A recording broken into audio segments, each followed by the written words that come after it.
Good morning, everyone. We're going to go ahead and get started with the funding panel presentation this morning. We've got relatively short amount of time. We've got, obviously you can see we have a number of people up here. We've got about an hour, so we're going to have about somewhere between 5 to 7 minutes per presentation for people to just give you an overview of their programs, so what the funding opportunities are, and then you can certainly just see who the people are that are here, and you can try to find them later as far as having some one-on-one time with them. What we'll do is we're going to just start at the end, and we're going to work our way across. I'm going to also be the timekeeper to a certain extent, kind of standing off to the side here, so I'll let people know what's happening as far as that goes. And without further ado, please hold your questions, just because out of respect for time, we're just going to have to crank through a bit this morning, so bear with us as we rock and roll here. Thanks. Paul?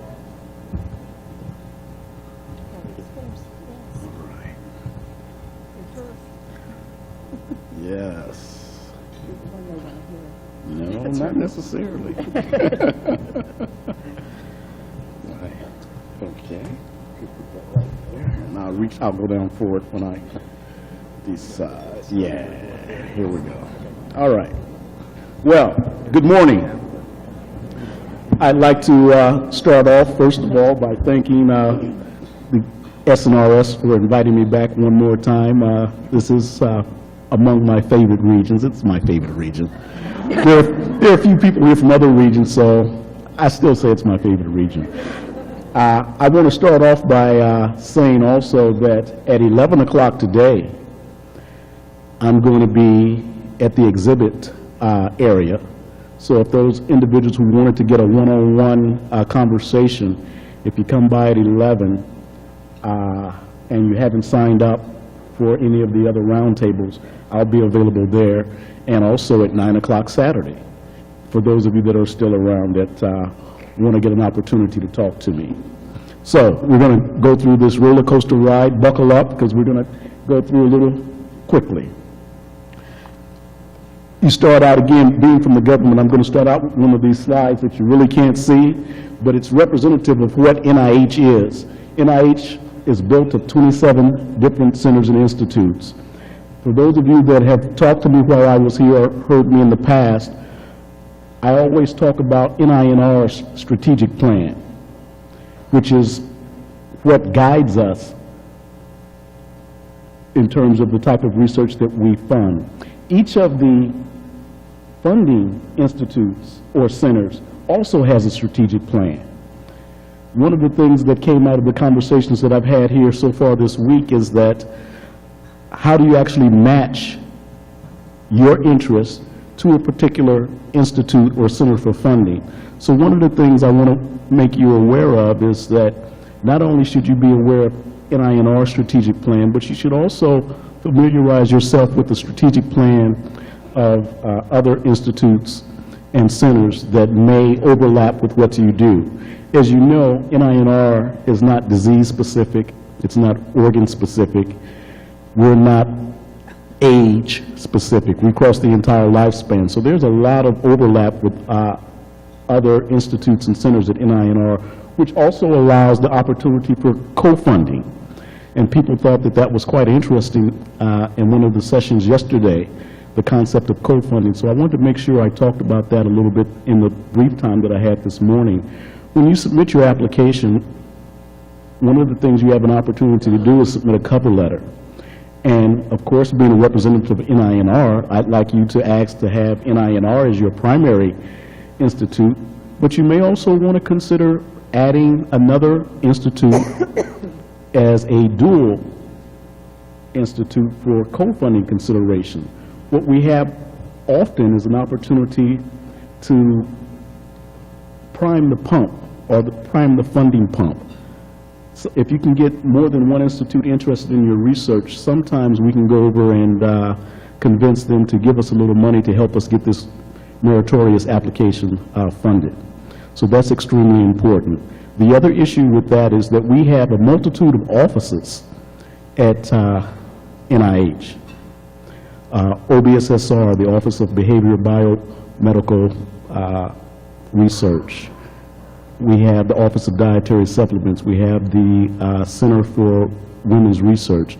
None of those offices under the director can fund grants directly, but they co-fund.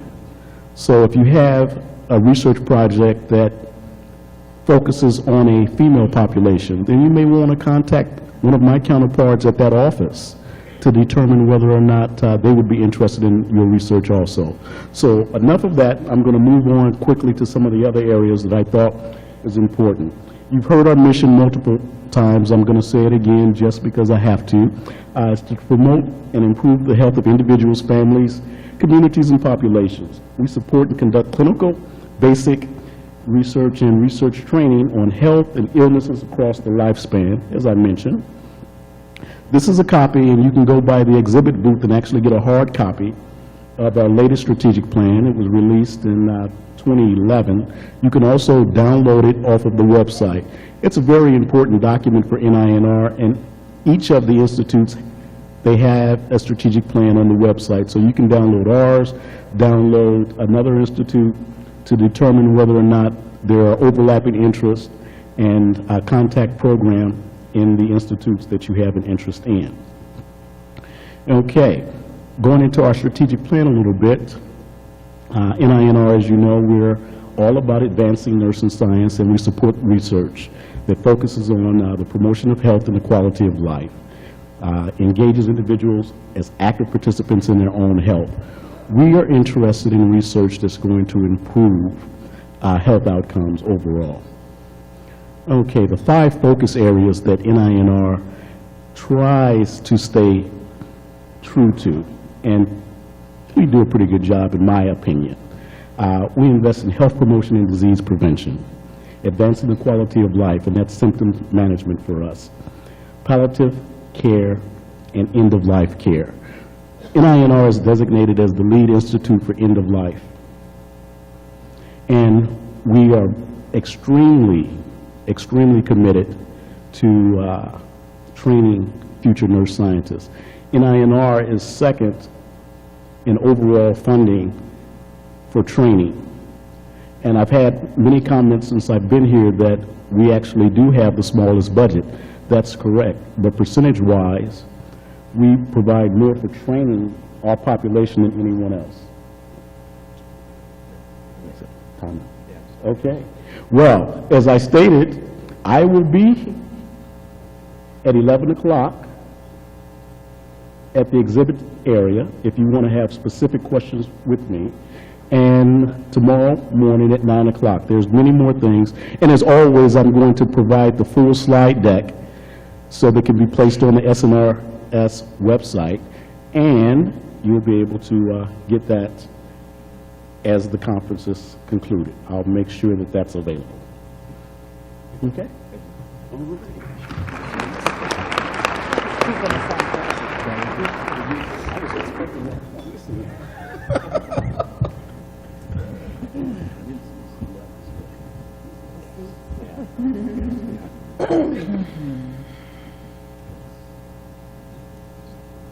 Okay.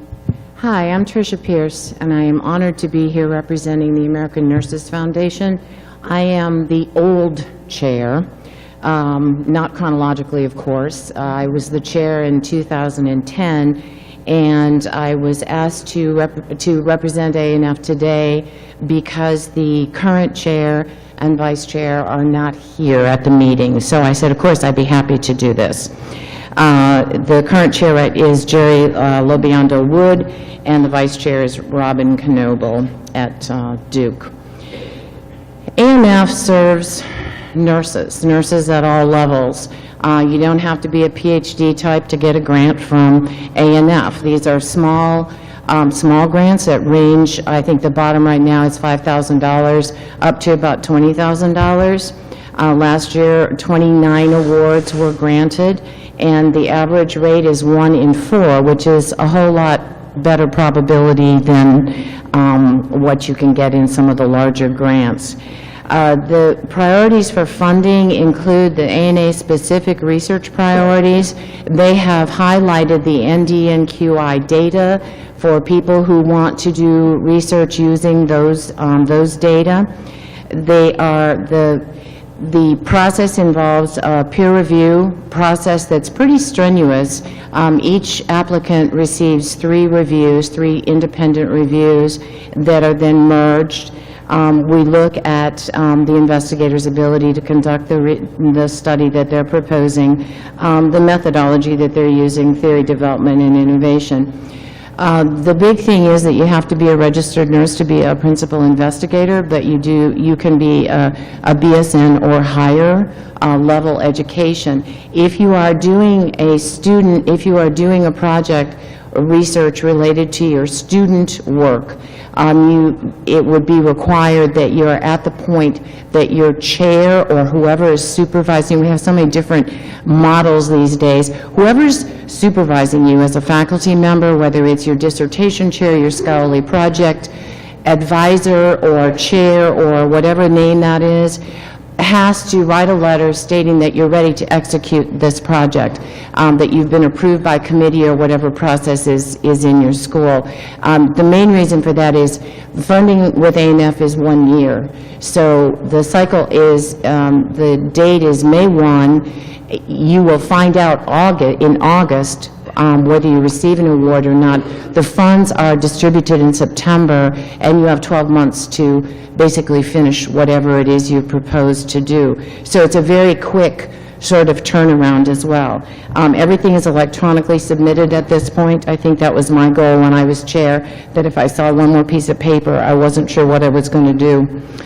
Because I think the expectation is we need to be electronic. So it's all electronic now.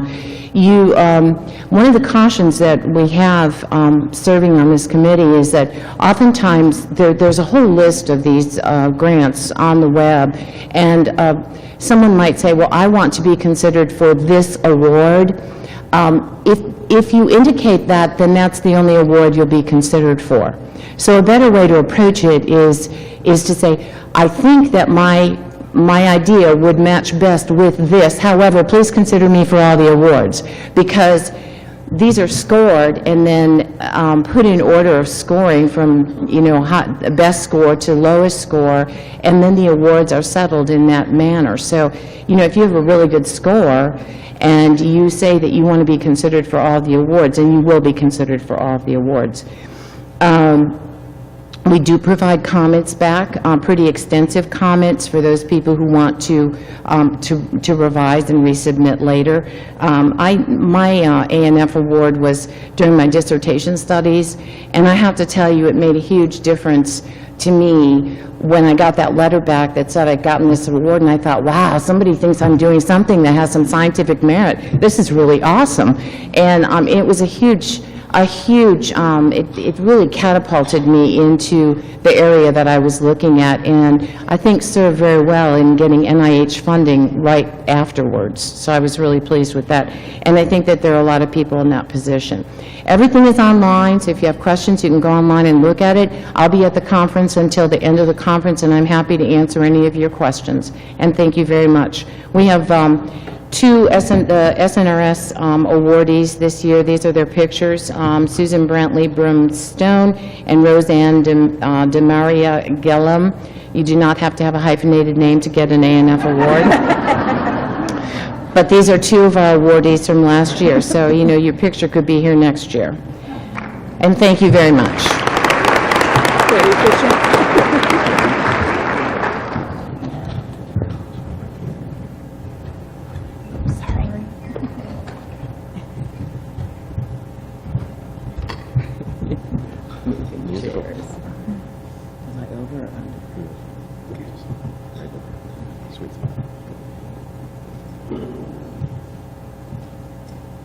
Good morning.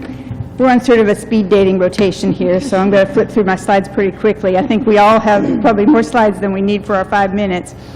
I'm Suzanne Prevost. I'm the current president of Sigma Theta Tau International and also a longstanding member of SNRS. And I'm wondering, how many of you are members of Sigma Theta Tau? Excellent. And how many of you, somewhere along the way, have received a grant from Sigma Theta Tau? A fair number, okay.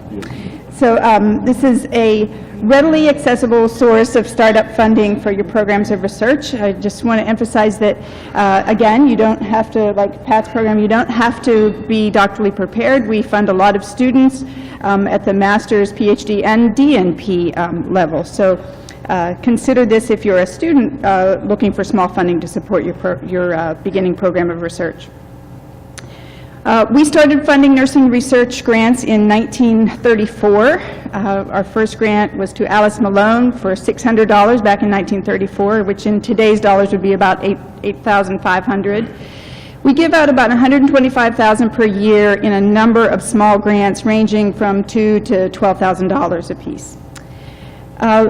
In most years, our funding rate is about 20%, but it varies by program. I'm going to share with you a list of co-sponsored grants that actually have a much higher funding rate than that. So why would you pursue a grant from Sigma Theta Tau? We have a long, credible history. Again, we're open to both seasoned and novice researchers. It provides opportunities to collaborate with other members of Sigma Theta Tau, particularly other members around the world that may have research interests common to your own. So some of the grants that we offer are the Joan Stout Award, which is currently focused on simulation research. How many of you are using simulation in your programs? Most of you? Okay, this is a good source of funding to test simulation. We have the Rosemary Burkle Crisp Award, which is a $5,000 award. It's currently focused on women's health, pediatrics, or oncology. And note that preference is given to applicants who reside in Illinois, Missouri, Arkansas, Kentucky, and Tennessee. You don't have to be from those states, but special consideration is given if you are from those states. Our Virginia Henderson Clinical Research Grant is a grant that's awarded annually, $5,000 grant, any clinical research topic. And our small grants program is the one that is most long-standing and probably many of you have been involved with over the years. We give out about 10 to 15 of these each year. Currently, the funding rate is $5,000 maximum. The application deadline is the 1st of December, and you receive the funding in June. Now, I mentioned our co-sponsored grants. One of the ways we try to extend the scope of our research funding is by collaborating with other agencies to co-sponsor small grants, and you can see a list of some of them here. I will tell you, for these grants, we receive considerably less applications for many of them. Some of them we may only receive 1 or 2 applications per year, and most of them are in the range of $5,000 to $10,000. As you can see, 2 that are coming up fairly soon are the one for HIV/AIDS research is due the 1st of April, and the one for perioperative nursing topics is due the 1st of April as well. The Alpha Eta research grant is a unique one that is specifically intended to support projects where there's a partnership between a North American nurse and a nurse in Africa. So if you have any colleagues that are doing work there, bring that to their attention. Also, our collaborative grant with the Hospice and Palliative Nurses Association has an April 1 due date, and our SNRS grant has an April 1 due date, and particularly want to highlight our collaborative grant with SNRS, which has an April 1st due date. Most of these collaborative grants that are sponsored by 2 associations have a requirement that the applicant be a member of both Sigma Theta Tau and the partnering organization.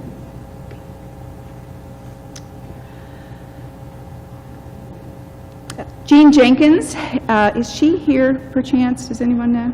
Okay. She's from UNC Greensboro, and she was our SNRS grant recipient last year. We have a new grant this year that we're particularly excited about, our Global Nursing Research Grant. It's intended to focus on global health disparities, something that relates to that topic. And this is a $12,000 grant that will be awarded for the first time this year, and the due date is May 1st, and it will be, the funding will be available in November at our biennial convention. We have a mechanism through our website that we can link you with a mentor who can assist you with writing abstracts and/or proposals, and so that's something that you may want to check into. And another thing I want to highlight is our International Nurse Researcher Hall of Fame. This is a program that we've had in place for about 3 years now. Each year at our International Research Congress, we induct new candidates into our Hall of Fame. And this year we will be inducting 20 new nurse researchers into the Hall of Fame, including 2 from the Southern Nursing Research Region, and as well as researchers from 6 other countries. This is specifically intended to recognize nurses that have a program of research that has had national or international impact over the course of their career. And if you have a colleague or if you are interested in pursuing nomination to the Hall of Fame, those applications are due in early December. Finally, I just want to remind you that all of our grants are made available through the donations of our partnering organizations and our members. So I challenge you to consider paying it forward. Any of you that have received a small Sigma Theta Tau grant along the way, please consider what you might do to invest in the next generation of nurse researchers. Information is available on our website, or I will be here if you have additional questions.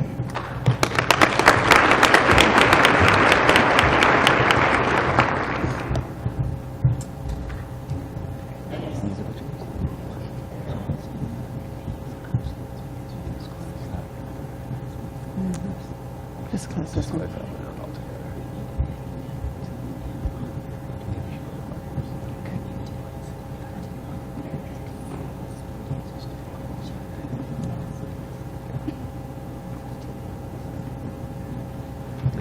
Okay, good morning. I'm Sandy Dunbar, and I'm from Emory University in Atlanta, and I'm going to present a little bit of information about American Heart Association grants. And I don't work for the American Heart Association, but I've been a volunteer for a very long time and involved in the Council of Cardiovascular Nurses, reviewed grants, and also been funded by the American Heart, and I can tell you it's a wonderful resource for you.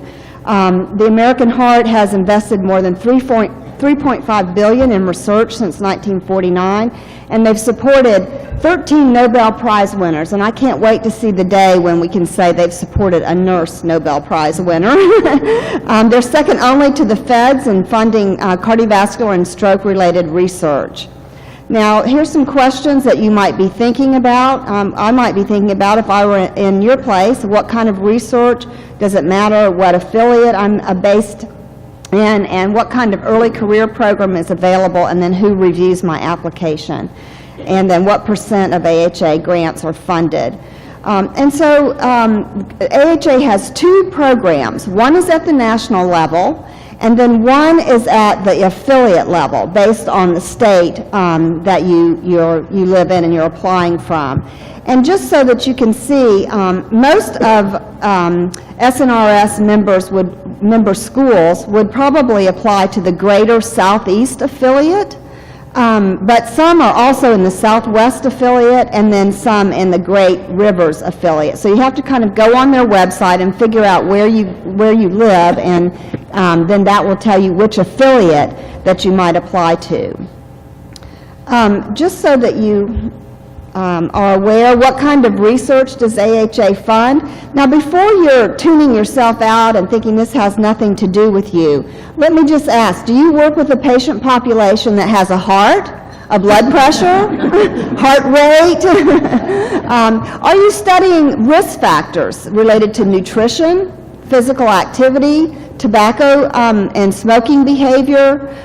Maybe you're more interested in depression. Maybe you're interested in caregiving. And we know that elders who are in caregiving roles have 2 to 3 times a greater chance of developing a cardiac event than those of the same age, same risk factors who are not in caregiving roles. So I think that the point I'm trying to make kind of goes back to what Dr. Vicki Kahn was talking about, is that we have to be creative in how we frame our grants and how we look at potential funding sources. So I just give that to you as an idea to think broadly about whether your topic could be submitted to the American Heart for funding. If it relates to cardiovascular function, disease, or stroke, or is in the clinical, basic science, bioengineering, biotechnology, or public health area, then you're probably in. Programs are in two areas. One is training, so training scientists, and you can apply for a pre-doctoral fellowship, which is similar to the NIH F31, a postdoctoral fellowship, similar to NIH F32. There's an excellent clinical research program, which is available to nurses who are prepared at the master's level. So if you're a doctoral student, you can apply for clinical research funds, and then this faculty to fellow, ignore that, that's just for physicians. And then the investigator-initiated program, you have a beginning grant and aid. We have a scientist development grant, which is an excellent program. It's very similar to a K award. So if you can structure a training and research project around something related to cardiovascular, this scientific development grant is excellent, and it's a 5-year award. And we've been fortunate to have someone at Emory receive this, and it's a great buyout of time plus research support. We have the Innovative Research Grant and then the Grant in Aid, which is for more established investigators looking for pilot studies. There are some focused partnerships, just like Sigma Theta Tau has, if you're interested in stroke, myocarditis, or pediatric cardiomyopathy. But here's one I really want you to pay attention to, a focused research partnership for someone interested in a postdoc related to gerontological nursing, and it is between the AHA and the Hartford Foundation. So this is just for nurses, and this is very exciting because this is the first time. AHA is very multidisciplinary, so this is the first time we have something for nurses. So you can go on the website and you can look at these programs. I just wanted to share this grid with you so you can see the amounts. So a pre-doc is $22,000 a year for a stipend, postdoc $39,000. The clinical research program I mentioned, which is available for those with a master's, is $50,000 to $75,000 a year. That's a great opportunity, and you can get that for 2 years.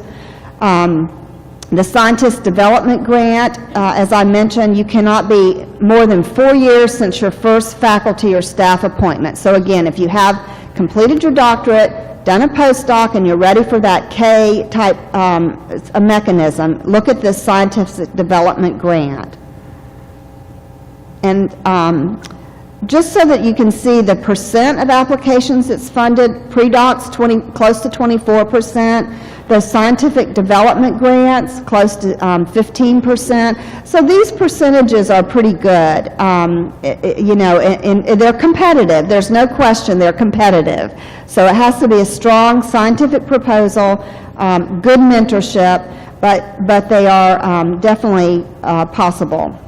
They're reviewed by people in study sections that look at basic or population, those epidemiological, or the clinical. So this is new. They used to lump them all together. Now they're breaking them out, and this is good that you would have clinicians, clinical scientists reviewing the clinical, the basic, looking at the basic.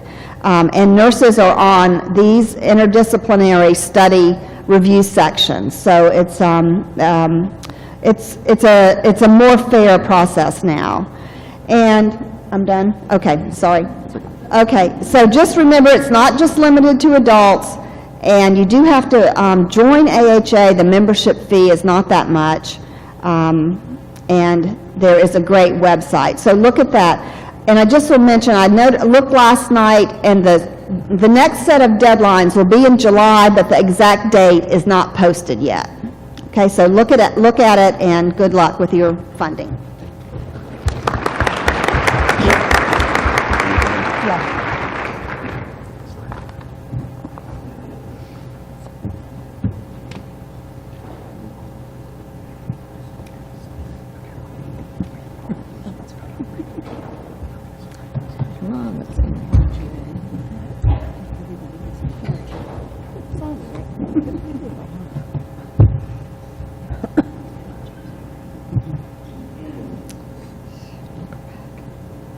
Good morning.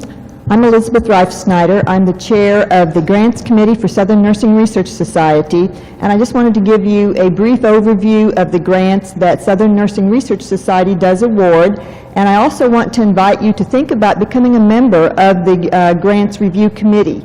For the committee, we do like to have people who, of course, have a PhD, are experienced, and have had some research background, because we really review all grants. We do not have any specific type of grants that we are looking for. We take qualitative to quantitative.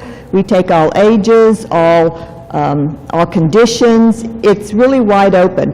And currently, as the chair, I've identified a need for some more people who are expert in biobehavioral research to be on our committee, because when we get grants with a specific approach, a very biobehavioral clinical approach, it helps to have an expert reviewer in that area. And every so often I do ask, send it out for ad hoc review, kind of like pull in a special person like they do on NIH reviews to say, please look at these specific grants.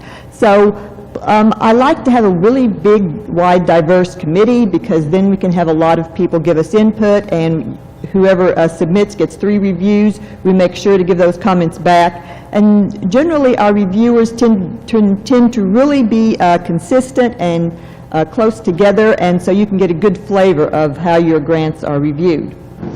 But we basically offer 2 types of grants. We offer grants for students, PhD students, who are working on their dissertations, and we also offer 2 grants for faculty. We need to say regular members, because they do not have to be faculty, but they have to have a PhD and be in some type of position. The dissertation grants, one is awarded solely by SNRS, and then the other one is in a partnership with the Council for Advancement of Nursing Research, or CANS. And so those, fall and spring for each, like one's in fall and one's in spring. The same thing with our research grants. One is totally sponsored by us, and the other one is in collaboration with Sigma Theta Tau. And once again, we have a fall and a spring submission time. Our dissertation grant that's awarded by SNRS is up to $5,000, and it's March 1, so they should be coming in today. And they are all submitted electronically to the SNRS management company online, and we review them online. Everything is pretty much done electronically. The one for the CANS is due September 1st, so 6 months apart there. The dissertation grant, you have to be a student, regular or a student member when we receive the application, be enrolled in a research-focused doctoral program at a college or school in the Southern Nursing Research Society. You have to have defended your proposal. Once again, we want to be sure that you can actually carry out the research when you get the money. And it's the same thing with CANS. All of those above apply, plus you have to be a member of CANS as well as SNRS. There's a $50 application fee, and once again, like I said, you have to apply online. The SNRS research grant for regular members, we can support or promote new investigators. Occasionally we get seasoned investigators, but one of the criteria is that you need to have received less than $30,000 in research funding in your career in order to apply for this grant, because we really do want to be seed money. It's up to $7,500. Due date is October 1. Once again, you have to be a member, and it's if you've never been on a SNRS grant either as a principal investigator. So we really are aiming for the new researchers, not necessarily new faculty, but somebody maybe who's been in education for a while and wants to get some research going can apply for this if they've never received an SNRS grant before and they have not had $30,000 before in research funding. The Sigma Theta Tau grant that we partner with, it cannot be conducted as part of an academic degree, so if you're a faculty member who is also a doctoral student, you really wouldn't qualify for this grant. You need to go, think about the dissertation grant. It's up to $5,000, due April 1. Thank you for pointing that out. And you have to be a member of both Sigma Theta Tau and SNRS. And this one you apply to Sigma. You do not apply to SNRS. And what SNRS does with Sigma, we provide 3 reviewers, and Sigma provides like 3 reviewers. And so it's reviewed by a joint committee, and I understand that the reviews are pretty consistent. We're all reviewers across the nation. So that's basically how these grants work.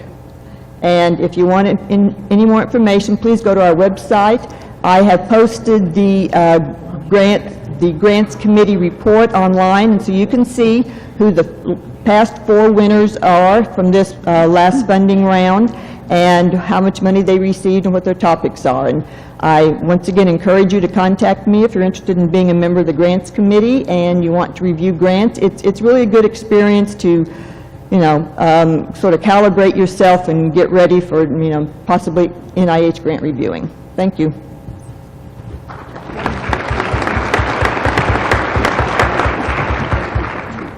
Get you out of here.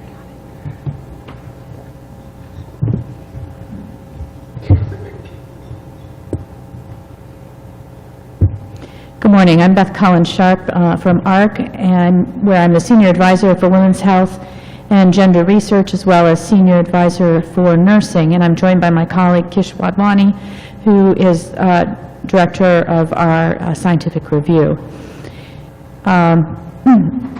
We're going to run through these slides pretty quickly, but first, as a government agency, we need to tell you that we don't have any conflicts of interest. There are some handouts available for you. If you didn't happen to get them, they were by the door, so that we can run through the slides, but we will also post these slides as well. One handout that's not there but is posted down by the front desk is information about our summer fellowship program. It used to be a summer intern program. This year, HHS has turned it into a fellowship program, so that you need to be in graduate school, but if you want to come and spend no more than 89 days at ARC and be an employee of ARC and experience it, I encourage you to take a look at that. Also, just in case I don't get to emphasize it enough at the end, if you're interested in serving as a peer reviewer on any of our study sections, please feel free to email either Kish or myself, and we'll put your name in the pot. Kish has been a driving force for getting nurses on all of the study sections, including chairs of some of the study sections, and so we'd like to keep that momentum going. ARC is the Agency for Health Care Research and Quality. We are not the Agency for Health Research. That would be our colleagues at NIH. That's an important distinction to make. We are more interested, when you look at the spectrum of research, at the applied research, the effectiveness research, research in the real world, where we talk about healthcare services. We are patient-centered, not disease-specific, and we focus on both services and delivery systems. And we also include production and use, dissemination of evidence-based information within our work. We have 6 portfolios. This is a little bit not quite the accurate picture because it shows equal weight here. In terms of funding and focus, our largest is patient safety portfolio, and comparative effectiveness, which is now called patient-centered outcomes research, is quite large. The health IT portfolio is very robust. Prevention and care management is very focused, and in those areas is very strong. Our smaller portfolios are values, and innovations is primarily conceptual. There's not a lot of grant making in that area. We do have training grants where we want to foster the next generation of researchers.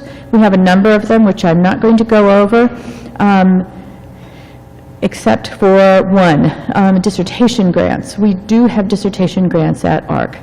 So this may be interesting for you to take a look at, or for you to consider for your students. We are open for business. Funding cycles go up and they go down, but we are open for business, and this is where you can go to get more information about training grants. We have a funding pipeline opening up now in PCOR, Patient-Centered Outcomes Research training. And then we have our other training awards. The Peace Corps Program Officer is a nurse, just happens to be, and one of the other program officers, particularly for the K Awards, is named K, so it's easy to remember that. Okay, the research grants, in short, again, the funding has some stability, some volatility. We just have to be flexible. In your handouts is something about our funding limits have changed here recently for a short period of time. An important message is that we use essentially the same application process as NIH. And we announce all of our grants in the NIH guide. Application forms are similar, and then they're sent over to ARC for our own scientific review panels. We, like NINR, NIH, base our determinations on scientific merit and first, and then we have to think about whether this is a good match for our program. Of course, availability of funds is assumed. So key points, am I doing okay? Okay. Key points, talk with an agency program officer. We talked a little bit about this yesterday. And there are two areas that we wanted to point out for you today. One is that the bottom line problem for a number of grants is that they have not spoken adequately to priority populations, which is a legislated mandate for ARC, IRB, and human subjects and data monitoring plans. This is what our web page looks like. Here are our handouts. This is what our scoring table looks like, which is not dissimilar from others. And then last but not least, I wanted to spend time letting you look at the difference between significance and impact, because I think folks are not always attuned to this. It's important that you not only have a significant issue, but that it has an impact. In the end, that it's not just interesting gnats, as she was saying earlier. I think I'm going to stop there, and we can answer specific questions, and you can look at the slides later.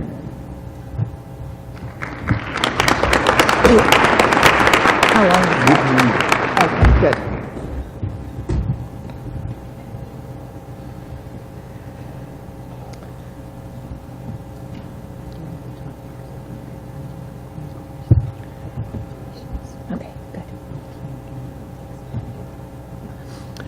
Okay, so I'm Dr. Eric Hodges, but for right now I want you to pretend that I'm Dr.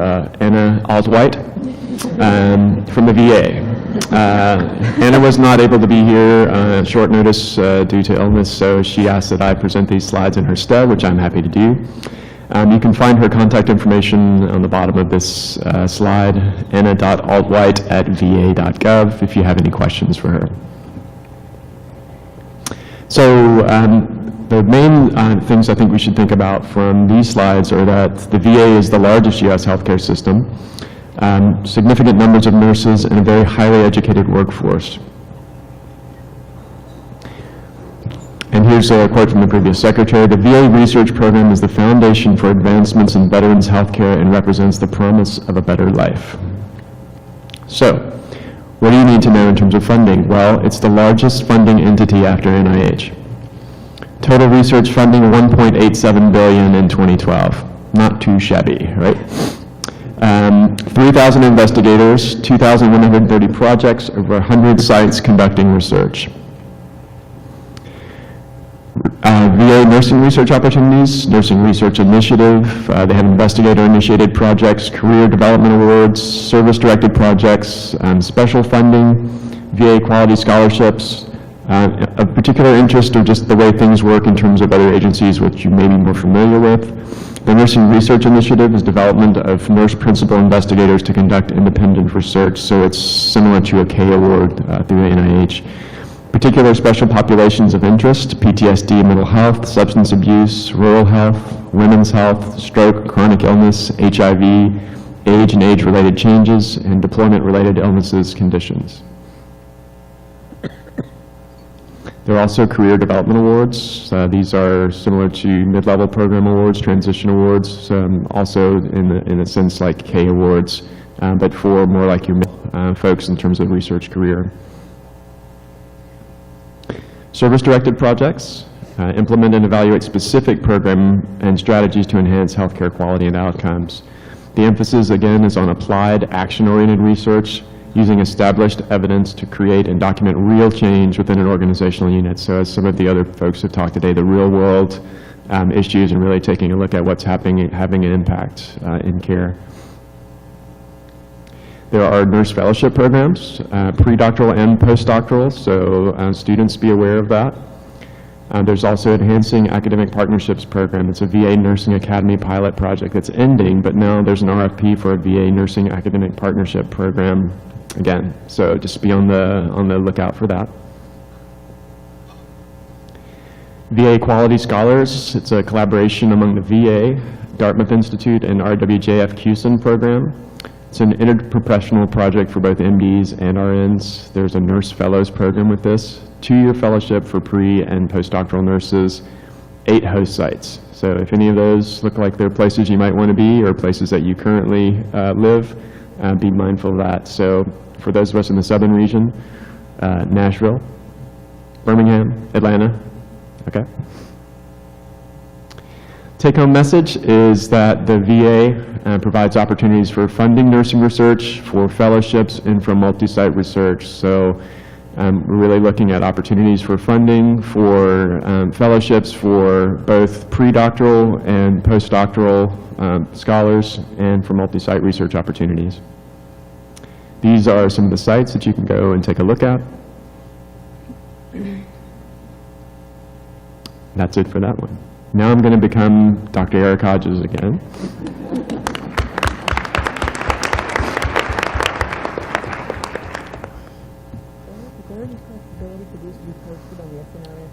Yeah, I think that's a good idea. The question was just, could we post these slides on the SNRS website? And I think that's an excellent idea. I think those slides will be available to you, so don't feel like you had to jot everything down super fast there, okay? Yes, we'll send the slides to you. Yeah. Okay. And now I am going to be talking about the Robert Wood Johnson Foundation Nurse Faculty Scholar Program. I'm an alum of that program, and just want to give you an overview of that. It's basically a career development award type of program, but it's dissimilar in some ways from the NIH and some of the other K-type awards in that there's a broader focus on not just research, but on receiving mentorship, leadership training. It's $350,000 over 3 years. It's for outstanding junior faculty. The criteria are that you be a registered nurse with a research doctorate in nursing or a related discipline, that you be a junior faculty member, usually at the instructor or assistant professor level in an accredited school, and within a position that could lead to tenure, that after you complete the doctorate, you be in an academic position that could lead to tenure for at least 2 years and no more than 5 years at the start of the program. You have to be able to identify one senior leader within your institution that will serve as your primary nursing mentor. And they're going to provide academic career planning to you, provide access to organizations, programs, and colleagues. Then you need to identify one senior researcher in the university with similar or complementary research interests similar to yours, but from a discipline outside of nursing. So for instance, for me, that was in public health nutrition. And another thing that's not on here is that you're also provided with a national mentor if you're selected for the program, and someone that can be an additional mentor for you to help guide you. Candidates must be U.S. citizens, permanent residents at the time of application. The key dates, the 2014 application process will be launched in late October of this year. Proposals will be due early in February. You can take a look at signing up for email alerts at the website here. And again, we'll post these for you so you don't have to jot this down super fast. Just to show you some of the diversity of the group that's here, you can see me in that bottom corner when I was a long-haired hippie, ponytail-wearing guy. And just a quick brief plug here as well is that for those of you that haven't heard yet, there will be a reception this evening for discussion about this program. It will be between 6:30 and 7:30 in the Pinnacle Room. So if you just take the elevators to P and go up to the Pinnacle Room, so 6:30 to 7:30 tonight, you can come and find out more about this program. Thank you very much.